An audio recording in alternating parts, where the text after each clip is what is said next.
Hey, how's everybody doing? So today is an exciting morning. I always love turning the lights on and finding some baby guppies. So if you guys watched my last video, we talked about how I set up some new adult guppies in this tank. And a lot of the females were already pregnant, so I was expecting to fry any day. And today is the day that we had them. So let's go ahead and get a little closer. I always like checking out new baby fry, try to count how many there are, where they're hiding. If the parents are chasing after them, if they're trying to eat them, or if they're letting them kind of be and they swim around each other. So I just fed them pretty good with some flake food, so let's go a little bit closer and check them out. So here we can see some of the adults. I think I have 4 females and 2 males in this tank. And if you look closer back here, this is where I spotted some of the first babies. And these guys are just a day old, maybe a couple hours old, you never really know. Down here in this corner, there's a whole bunch of them. So I don't know how many are in here just yet. I literally just saw these guys probably 2 minutes ago and I pulled my camera out. I always make sure whenever you're expecting babies, I'll feed right as I'm putting the light on or a little bit before. Because right after, see if these guys are chasing after them, they're really not. These females I've had good luck with. I pulled them from my community tank, and I found whenever you have larger numbers of guppies, and they're used to being around large numbers and they're having babies all the time, they start to kind of give up on eating the babies. So if you can have plenty of hiding places, you can have some large gravel. Moss is a really good one. Got some guys back here. And there's a good bit of them in here, and the females all still look fat, so I'm trying to figure out which one had the babies, if they're still currently having them. Wisteria is a good one too, because you'll find babies at all different heights. Some of them like to hide at the top of the tank. Some of them go in the middle in the moss. Some of them go down to the gravel. They all kind of have different approaches of hiding, and you never really know. So make sure you're feeding them some crushed up flake food. Maybe throwing some algae wafers in there for the parents to pick on. That way they're never really that hungry that they want to chase down these babies and go after them. But I can see at least 3 right there. That male's kind of darting at him a little bit.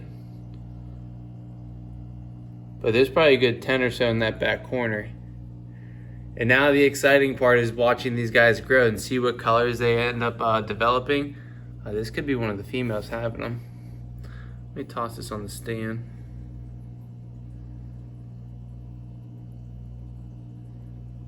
Yeah, I'm always trying to catch a video of a female actually giving birth. For as many fish that I've had, there might be a male chasing some babies there. I don't think so. He's picking at the algae at the flake food. Sorry, I'm just kind of looking with you guys as we're looking. Let's go around the corner here.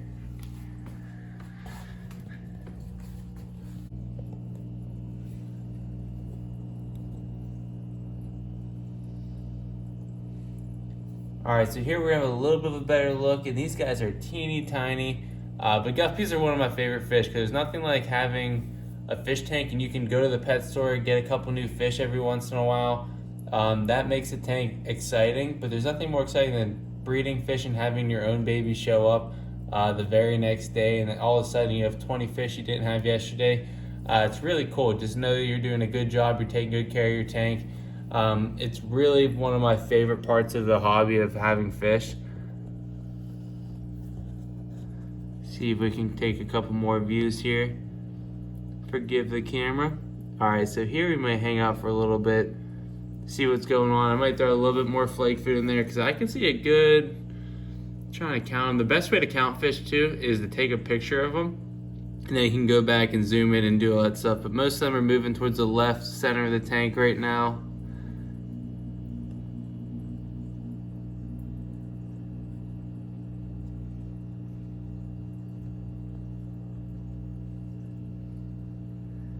So if you just sit still, usually you'll see the fish when they move. So if you're staring at a tank and they're not moving, wait till you see just some movement here. And this female here moving around, she might be actually giving birth right now. She's kind of pushing herself up against the plants. Be super cool to capture one of these females having babies right now. That's kind of what I'm looking for. That's why I'm taking a little bit of time watching this tank. So whenever I see new babies and all the females are still fat, I'm assuming they're still giving birth. I actually don't know the time frame. I probably should look that up for how long it takes a female fish to give birth. If it's like a 30-minute process or if it's a 24-hour process, it's a good question. I honestly think this big female flashing around is in the process of giving birth right now, because she's so squared off. And I'm not positive, but I would imagine the hormones they give off whenever a female's giving birth might trigger another female that's pregnant to go into labor and have babies as well at the same time. So that's some things I probably should look up. For as long as I've kept these fish, I don't really know those answers. But a lot of this stuff, if you think about it, it comes down to kind of common sense of what would happen naturally, what these fish are thinking.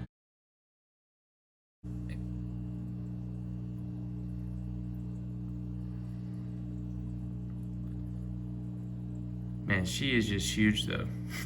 But yeah, I mean, they're just living animals, fish, so they're just like anything else. They have instincts. They have some things that come natural to them.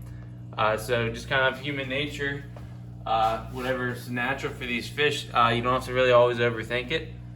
But yeah, I would love to capture one of these females having some babies. But if you look, we're down a little bit lower.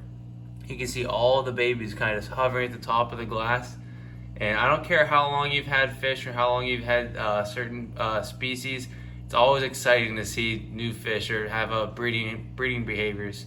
And the more I look, the more fish I see. There's probably at least 20 to 30 so far. And I can imagine how many more guppies they're gonna have. And this kind of leads into what I'm gonna do later today. I was planning on doing a video anyways, but let's go ahead and zoom in again on these guys. And forgive me for bouncing around, but yeah, check them out. But I was planning on setting up I have a stock tank. These guppies are awesome. Some really good footage here, guys. Even when the parents kind of come in the way, you can get a really nice view of them. And that might be one in labor right now. So if we can get a female having some babies in this video, I would be super excited. Don't need them. But I was gonna set up a stock tank today. So it's a 100-gallon pond. I'm gonna do a plant room upstairs. So I'm gonna put that in there, and that would be a great opportunity to get it cycled with some pre-cycled sponge filters. And I wanna put all of my baby guppies in it and grow them up. So if I can catch 60, 30 babies in a day that are all the same size, put them in there for 2-3 months, grow them up, whether I let them to start breeding or if I even try to prevent them, either way, I could go ahead and catch all those adults out, maybe look through them to get my hand pick some future breeders to add back to my colony tanks. But then I can go ahead and sell all those fish to the pet store in just kind of one big swoop.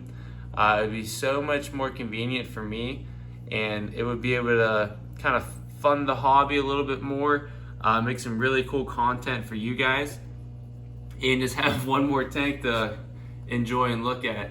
But yeah, if I could see some babies putzing around this moss, I wanted to try to zoom in on. They keep coming in and out.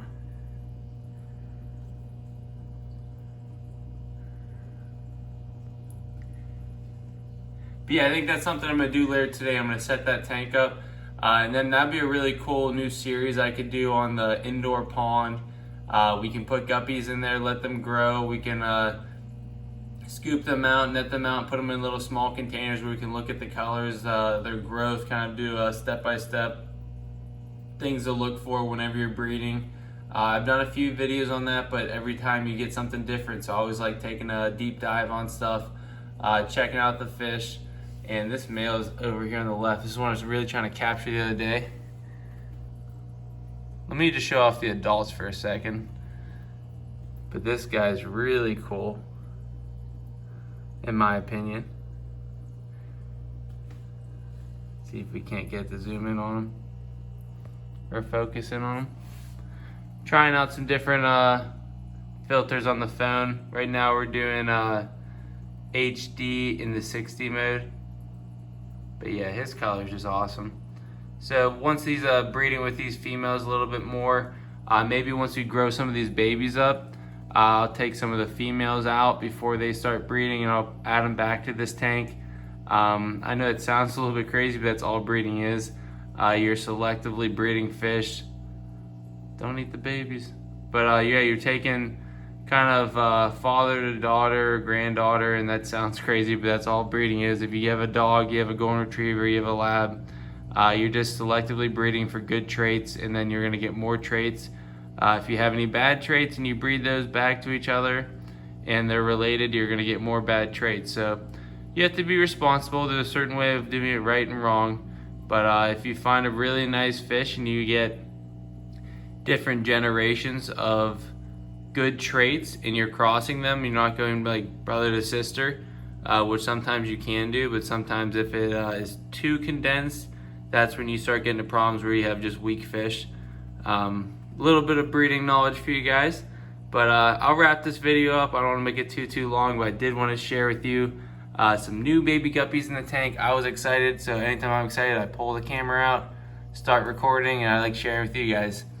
Thank you all for watching, guys. It's just a 10-gallon tank, very basic sponge filter heater, got 6 guppies in there, some plants, and this is something anyone can do. I think this is the best tank in my opinion. This is the most fun, most affordable, easy setup that every month you see something new happen. And even if you only had this one tank, say you only get 20 of those babies to live, and then every month or so, once you get them going, you're selling 20 guppies for $1 a piece to the pet store. Now you're paying for your hobby. You can do this very small scale if you'd like. But thanks again for watching. I'm going to do that pond video probably the next couple of days. Hopefully I can get that done today and get some videos on that. If you haven't already liked the video, go below, like the video, comment what you guys think, and subscribe to the channel if you haven't. It doesn't cost you anything. I've been doing a lot more content. You can check out my fish playlist. There's over 180 videos in there over the past probably 6 years or so. So tons of stuff you guys can dive into and check out. But check those out. I'll talk to you guys soon. Hopefully have this pond running by the end of the weekend. See you guys.